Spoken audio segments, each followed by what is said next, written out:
আসসালামু আলাইকুম সম্মানিত দর্শক।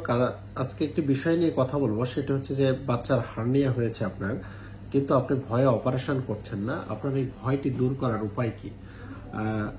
আমি যারা বাচ্চাদের হার্নিয়া অপারেশনের জন্য আসে আমার কাছে, তাদের প্রথম প্রশ্নটি থাকে, স্যার আমার বাচ্চার অপারেশনের পরে ঘুম ভাঙবে কিনা। সেক্ষেত্রে বলতে চাই যে যদি দক্ষ অ্যানেস্থেসিওলজিস্ট আমরা নিই, তাহলে কিন্তু আলটিমেটলি এই ধরনের কমপ্লিকেশন আমরা অ্যাভয়েড করতে পারি। তবে 100% গ্যারান্টি আসলে কেই দিতে পারবো না, কারণ মানুষের কখন মৃত্যু হবে সে সম্বন্ধে আমাদের কারোই ধারণা নেই। তবে প্রতিনিয়ত আমি বিভিন্ন বয়সের বাচ্চাদের হার্নিয়া অপারেশন করছি। আলহামদুলিল্লাহ, কোনো ধরনের ঝামেলা হচ্ছে না। এই যে কয়েকদিন আগে স্ক্রিনে যে বাচ্চাটির ছবিটি দেখতে পাচ্ছেন, তার হার্নিয়া অপারেশন হয়েছে। আলহামদুলিল্লাহ, সে কিন্তু পরের দিনেই অপারেশনের পরের দিনই বাসায় চলে গেছে।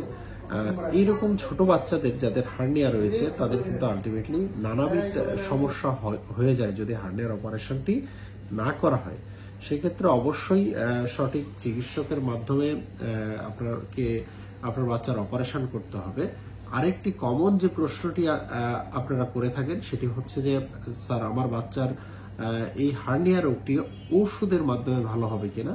সেক্ষেত্রে বলবো, এটি ঔষধের মাধ্যমে কখনোই ভালো হওয়া সম্ভব নয়। এটির একমাত্র চিকিৎসা হচ্ছে অপারেশন। সেক্ষেত্রে আমরা পেটে অল্প একটু জায়গা কেটে অপারেশন করতে পারি, অথবা ল্যাপারোস্কোপিক মেশিনের মাধ্যমে আমরা অপারেশন করে থাকি। সবাইকে ধন্যবাদ সাথে থাকার জন্য। আসসালামু আলাইকুম।